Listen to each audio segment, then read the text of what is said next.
요즘 한국 증시 분위기가 매우 좋습니다. 코스피가 지속적으로 오르고 있습니다. 11월 들어 글로벌 증시에서 정말 한국 증시의 강세가 돋보입니다.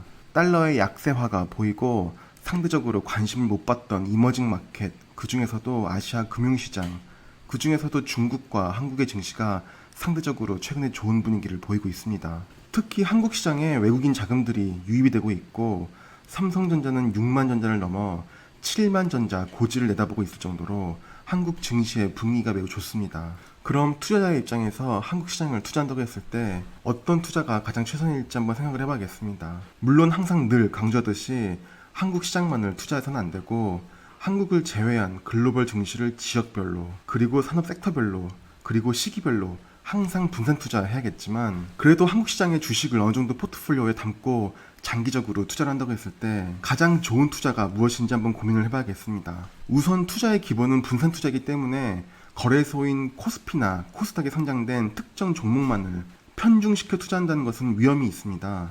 그래서 분산 투자를 한다고 했을 때 투자자가 선택할 수 있는 간접 투자의 대안으로서 액티브 펀드와 패시브 펀드가 있습니다. 액티브 펀드는 뮤추얼 펀드라고도 하고 일반적으로 우리가 얘기하는 펀드를 뜻하고 패시브 펀드라 함은 지수 등을 추종하는 인덱스 펀드 또는 지수뿐만 아니라 섹터를 추종하거나 시장을 추종하거나 다양한 기초자산들을 추종하는 ETF가 있겠습니다. ETF에 대해서는 제 채널 영상들에서 무수히 설명을 드렸기 때문에 본 영상 하단에 링크만 걸어두고 다시 설명을 안 드리겠습니다. 이번 영상은 대한민국에서 투자할 수 있는 가장 좋은 ETF에 대해 말씀드린 영상입니다. 그래서 이번에 소개드리는 ETF는 K탑 30을 추종하는 ETF를 소개드리려고 합니다. K탑 30이라는 지수는 정말 매우 중요한 지수입니다. 이걸 좀 설명드리면 미국의 다우존스 30 지수를 벤치마크하여 한국 거래소가 한국의 초우량기업 30개를 모아서 지수로 구성하였으며 2015년 7월 13일에 선보였다고 나와 있습니다. 한마디로 한국의 초우량기업 1위부터 30위까지의 종목들을 하나로 묶은 지수이고 당연히 이 지수에 편입된 30개의 종목은 수시로 바뀝니다. 왜냐하면 삼성전자 같은 글로벌 초일류 기업이 아닌 이상 기업은 흥망성쇠를 지속하기 때문입니다. 가령 2000년도에 시가총액 기준으로 상위 10개 종목을 골고루 투자했다고 하면 그 중에 2020년도에 시총 3위 10개 종목 중에 살아남은 종목은 삼성전자와 SK하이닉스 두 개밖에 없습니다. 사실 20년 간격이 아니고 10년만 두고 봐도 마찬가지입니다. 그 이유는 시대의 흐름에 따라 주도 산업은 바뀌기 마련이기 때문입니다. 금융과 철강 섹터가 2000년도와 2010년도에 상위 업종에 있었지만 현재 2020년에는 더 이상 금융과 철강은 주도 섹터가 절대 아니고 앞으로도 주도 섹터가 당분간은 되기 힘든 산업 구조가 되어버렸습니다. 하지만 그 자리를 제약바이오가 메꿨다고 볼 수 있습니다. 개인이 직접 종목을 선정하고 직접 투자하여 장기 보유를 하게 된다면 그중 삼성전자와 SK하이닉스와 같이 일부 종목은 장기적으로 계속 높은 시가총액을 유지할 수도 있겠지만 주도 업종은 몇 년 만에 지속적으로 바뀌고 이를 개인 투자자가 미리 알고 선제적으로 반응하여 투자한다는 것은 정말 쉽지 않습니다. 가령 삼성중공업 같은 조선주가 10년 전에만 해도 뜨거웠고 조선업계의 호황은 2013년도까지 지속되다가 급격히 하락한 걸 보실 수 있습니다. 이런 투자의 실패를 방지하기 위해 가장 좋은 방법이 바로 K탑 30 지수를 추종하는 ETF에 투자를 하는 것입니다. K탑 30은 대한민국을 대표하는 초우량주 30개의 종목에 항상 투자가 들어가 있고 편입되어 있는 30개의 종목 중에 쇠퇴하는 종목이 있으면 알아서 바로 퇴출시키고 새로운 우량주를 빠르게 편입시키는 종목의 리밸런싱을 주기적으로 해주기 때문에 그 시대를 대표하는 우량주에 리얼타임으로 투자를 할 수 있는 것입니다. 지수를 추종하는 ETF를 절대 무시해서는 안 됩니다. 워렌 버핏의 유언 중에 유명한 유언이 자신의 총 재산 중에 10%는 국채에 투자하고 90%는 S&P 500 인덱스 펀드에 투자라는 말이 있습니다. S&P 500은 미국의 우량 주식 500 종목을 담은 지수이고 이번에 테슬라도 편입이 결정되어서 많은 사람들에게 회자가 되고 있는 지수입니다. 시대를 더 이상 주도하지 못하는 기업들은 빠르게 퇴출시키고 테슬라같이 앞으로 미래를 이끌 수 있는 그리고 시가총액이 여러 이유로 매우 커진 한 시대를 이끄는 기업들을 새롭게 S&P 500에 편입시키는 것입니다. K탑 30도 그런 논리입니다. 대한민국을 주도하는 우량주, 즉 대한민국 경제를 이끄는 기업들에게 항상 투자가 들어가는 지수이고 항상 그 시대를 대변하는 주도주들을 자동적으로 바꿔가며 투자할 수 있는 장점이 있는 것입니다. 지수에는 코스피 지수도 있고 코스닥 지수도 있고 코스피 200 지수도 있는데 왜 그럼 제가 K탑 30 지수를 얘기하는지 말씀을 드리겠습니다. 그 이유는 코스피와 코스닥에는 소위 말하는 동전주라고 불리는 소형주와 수익성 면에서나 안정성 면에서나 투자하기 그다지 매력적이지 못할 수도 있는 기업들도 수두룩하게 편입되어 있어서 그렇습니다. 가령 삼성전자와 SK하이닉스는 유동성과 실적에 힘입어 주가가 힘차게 상승하는 경우에도 거래소와 코스닥에 상장된 수많은 기업들이 삼성전자 같은 대형 우량주의 실적과는 상관없으므로 많은 동전주들은 하락하는 경우가 있는데, 다 떠나서 기왕 돈을 투자하는데 가령 1등부터 500등까지의 기업이 있다면 굳이 이 모든 기업에 다 투자할 필요가 있냐는 것입니다. 그냥 1등부터 30등의 초우량주에만 투자하는 것이 수익률 면에서나 투자 안정성 면에서나 훨씬 뛰어납니다. 20년 동안의 대한민국 대표 주가 지수들을 비교해보면 K탑 30이 넘사벽으로 뛰어난 성과를 낸 것을 보실 수 있습니다.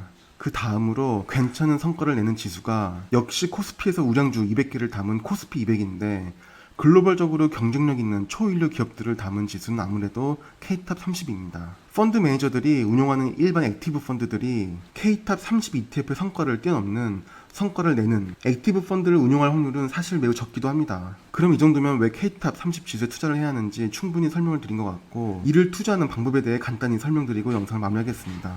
K탑 30 지수를 추정하는 ETF를 취급하는 자산운용사에는 미래에셋의 타이거 K탑 30이 있습니다. 물론 미래에셋만 K탑 30 지수 추종 ETF를 취급하는 건 아니지만 설정일 이후 수익률을 근거로 이 상품을 소개드리는 것이 나을 것 같습니다. 2015년 10월 13일 이 ETF가 상장된 이후에 수익률 곡선을 보여줍니다. 영상을 만드는 오늘 2020년 11월 18일, 즉 대략 만으로 5년이 지난 시점에서 보면 66.47%의 수익률을 보여줍니다. 지난 1년간은 32.81%의 수익률을 보여주고 3월 증시 대폭락 이후에 쉼없이 달려온 지난 6개월간의 수익률은 무려 40.68%를 보여줍니다. 기초지수 대비로도 설정 이후에 무려 12.48%의 초과 수익을 보여줍니다.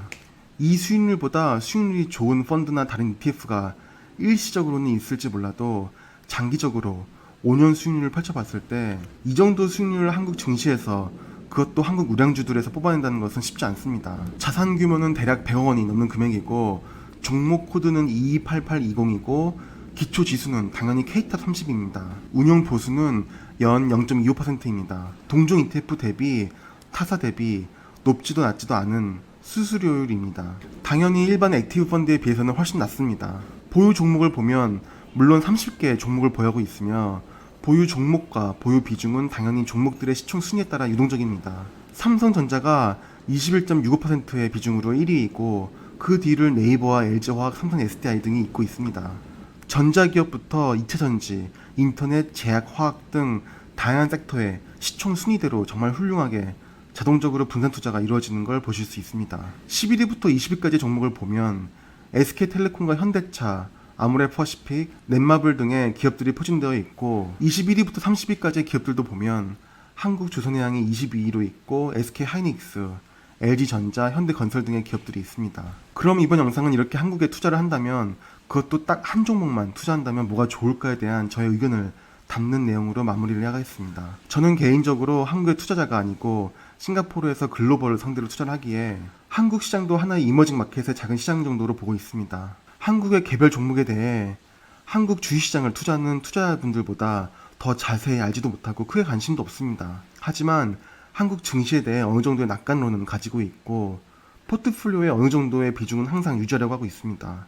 이런 상황에서 한국의 경제를 이끄는 초우량주에 투자를 하되 분산 투자를 하고 간접 투자에 대한 운용 수수료 부담도 줄이고, 그렇다고 쇠퇴하는 기업의 장기 투자에서 물리는 일도 겪기 싫은 경우에 가장 최선의 투자 대안은 무엇인가에 대한 답으로는 K탑 30 지수를 추정하는 ETF에 투자하는 것이 답이 아닌가 하는 생각을 하였습니다. 이번 영상은 주식에 처음 투자는 하고 싶은데 장기적으로 투자하고 싶고 저위험 수준의 투자를 하고 싶고, 하지만 주식에 대해서는 잘 알지 못하는 주린이 분들이 첫 투자로 매수하기 좋은 종목이지 않을까 하는 생각에 최대한 쉽게 영상으로 풀려고 했습니다. 그럼 영상 봐주셔서 감사드립니다.